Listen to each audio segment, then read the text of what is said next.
میں کیوں بار بار جب سے میں پرائم منسٹر بنا میں بار بار آپ کو مدینہ کی ریاست کی بات کرتا رہا؟ کیونکہ مدینہ کی ریاست کی بنیاد رکھی گئی تھی عدل اور انصاف پہ. جو میرے نبی صلی اللہ علیہ وسلم نے اس قوم کو اٹھایا تھا. دو سپر پاور تھیں تب بھی، دو بڑی بڑی طاقتیں تھیں، آدھی دنیا دونوں طاقتوں کی نیچے تھی.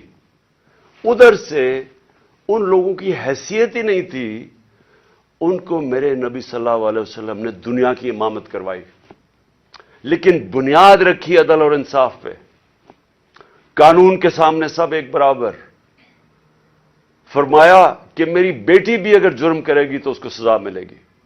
اور پھر جو آج پاکستان کے حالات ہیں، انہوں نے آج سے 1500 سال پہلے تقریباً کہہ دیا تھا کہ وہ قومیں جو طاقتور کے لیے ایک قانون بناتی ہیں اور وہ جرم کرتے ہیں ان کو نہیں پکڑتی اور صرف کمزوروں کو جیلوں میں ڈالتی ہیں، وہ تباہ ہو جاتی ہیں. یہ میرے نبی نے 1500 سال پہلے کہہ دیا تھا. اور آج میں یہ جو آج میڈیا آپ کے سامنے آیا ہوں آپ کو یہ بتانے کے لیے کہ جس طرح ہم نماز میں کہتے ہیں نا کہ اللہ ان کے راستے پہ لگا جن کو نعمتیں بخشیں، ان کو نہیں جو تباہی کے راستے پہ نکل گئے. یہ ہم 5 وقت کی نماز میں مانگتے ہیں. آج ہم ادھر کھڑے ہیں. ایک طرف ہے اللہ کی نعمتوں کا راستہ، مشکل راستہ ہے لیکن انسان کی عظمت کا راستہ ہے. دوسری طرف تباہی کا راستہ ہے. جس طرف ہم یہ جو موجودہ سیٹ اپ ہے یہ لے کے جا رہا ہے. میرے پاکستانی بھی یاد رکھیں، میں وہ خوش قسمت انسان ہوں، 70 سال جس کی عمر ہے. اللہ مجھے سب کچھ دے بیٹھا ہے. کوئی اتنا خوش قسمت نہیں، میں اس کا بار بار شکر ادا بھی کروں تو وہ کافی نہیں ہے. کسی انسان کو اس ملک میں اللہ نے اس طرح کی عزت نہیں دی. حکومت سے انہوں نے سازش کے تحت مجھے باہر نکالا تو آپ لوگوں نے لاکھوں کی تعداد میں سڑکوں پہ نکلے. کس پرائم منسٹر کو آج تک اس طرح کی عزت ملی ہے؟ اور حکومت کے باہر پبلک کے اندر میں نکلا تو جس طرح کی عزت آپ نے مجھے دی کس کو ملی آج تک؟ کون سے پرائم منسٹر کو ملی؟ تو اس کے لیے وزارت عظمیٰ کیا چیز ہے؟ اس سے بڑی چیز کیا ہے کہ قوم اس کی عزت کرتی ہے. تو میں آج آپ کے لیے یہ کہنا چاہتا ہوں کہ دیکھیں، یہ آپ ایک بڑے خطرناک موڑ پہ کھڑے ہیں.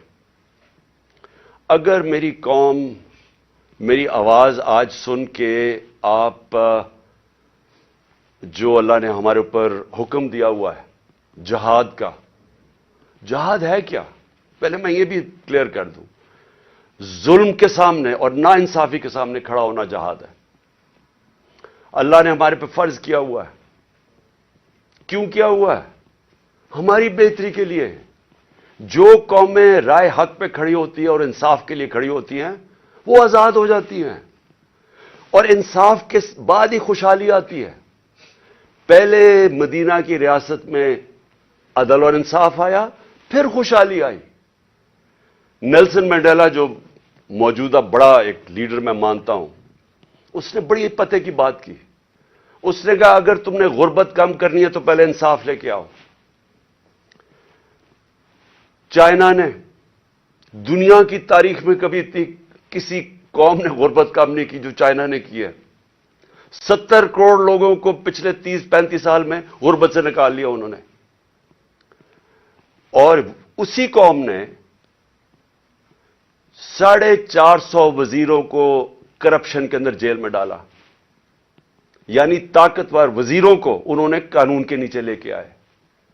تو جو خوشحالی ہوتی ہے وہ انصاف کے ساتھ ہوتی ہے. حضرت علی کا قول ہے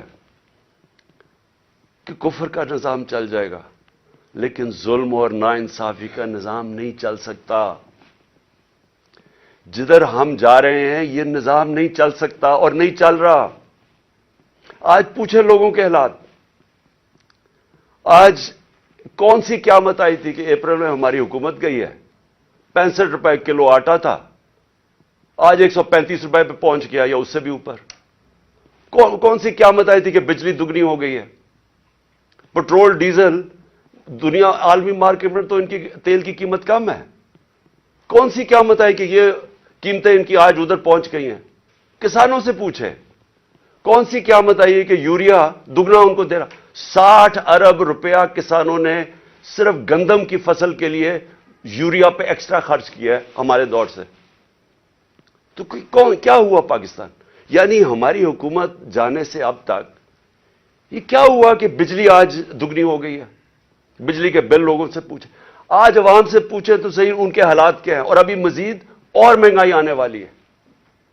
لیکن جو اس ملک کے طاقتور ڈاکو تھے انہوں نے اربوں روپے کے اپنے کرپشن کے کیسز ختم کروا لیے.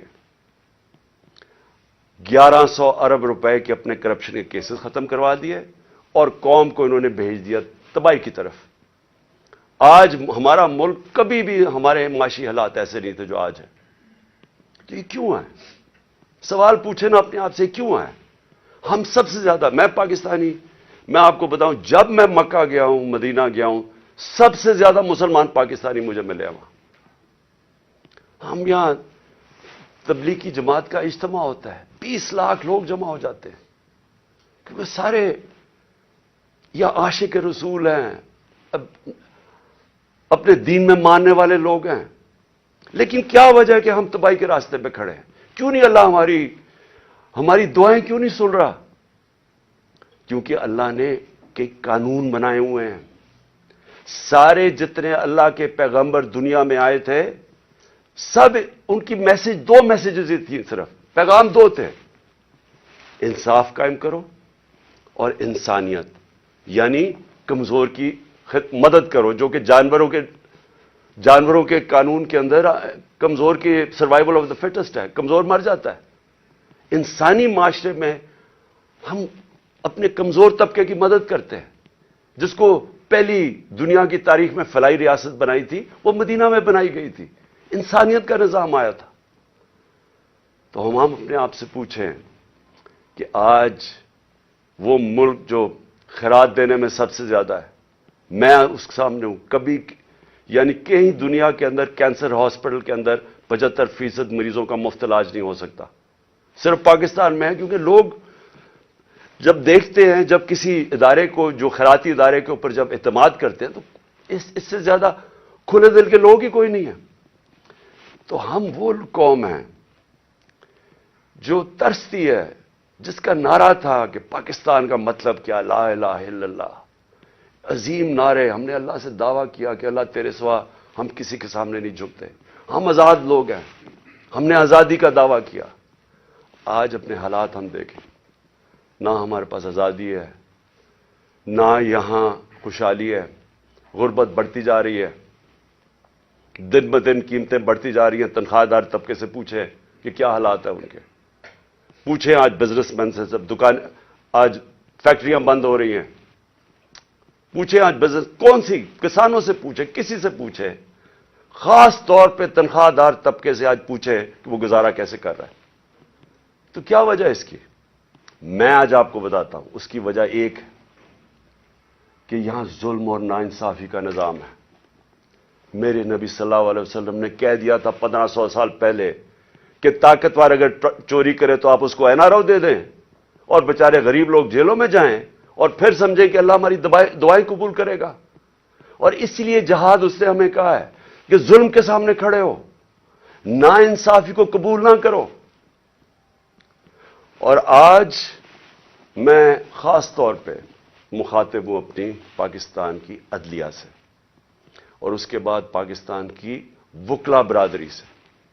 دیکھیں، اللہ نے آپ کے اوپر بہت بڑی ذمہ داری سونپی ہے. یہ وقت ہے آپ کا کہ آپ اس ملک میں رول آف لا کے لیے کھڑے ہوں. میں یہ آپ کو پورے ایمان سے کہتا ہوں کہ جس طرف یہ لے کے جا رہے ہیں، ہمیں کوئی مستقبل نہیں ہے اس ملک کا.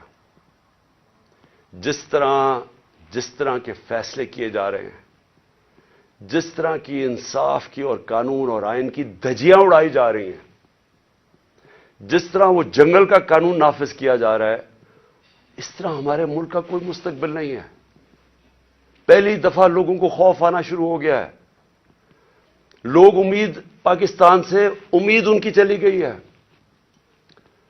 8 لاکھ لوگ ہمارے 7-8 مہینے میں پروفیشنلز، وہ طبقہ جو ایک ملک کی جان ہوتا ہے، وہ چھوڑ کے چلا گیا ہے. باہر لوگ سرمایہ کاری کے لیے نکل گئے ہیں کیونکہ امید جانی شروع ہو گئی ہے. تو اس لیے میں اپنے معزز عدلیہ، اپنے ججز سے اور اپنی وکلا کمیونٹی سے میں آج آپ سے خاص طور پہ آج اپیل کر رہا ہوں اپنے ملک کی خاطر. میں پھر سے ریپیٹ کرتا ہوں کہ اللہ نے عمران خان کو جو دے دیا ہے، میں اپنی خوابوں میں بھی نہیں سوچتا تھا کہ وہ مجھے اس طرح کی عزت دے گا. اور انسان کیا چاہتا ہے دنیا میں؟ عزت ہی چاہتا ہے. انسان کے پیسے بناتا ہے عزت کے لیے، پاور میں آتا ہے عزت کے لیے. تو جب اللہ نے اتنی عزت دے دی ہے تو مجھے اور کیا مل سکتا ہے؟ میں صرف اس وقت آپ سب کے لیے کھڑا ہوں. میری جو ساری جدوجہد ہے وہ آپ کے لیے، اور آپ کو اس کے لیے سب کو کھڑا ہونا پڑے گا. میں سارے پاکستانیوں کو کہہ رہا ہوں، آپ اگر آج نہ کھڑے ہوئے، میں آپ کو یقین دلاتا ہوں کہ آگے اندھیرا ہے. میری آواز کیوں بند کرنے کی کوشش کی جا رہی ہے؟ کیوں وہ پولیس یہ فواد چودھری کو کیوں پکڑا ہے؟ کون سا جرم کیا اس نے؟ کوئی مجھے جمہوریت میں بتائے کہ یہ جرم ہوتا ہے کہ جو اس نے اس کو منشی کہہ دیا، اس کو چیف الیکشن کمیشن؟ کبھی اس کے اوپر بھی کسی جمہوریت میں پکڑا جاتا ہے؟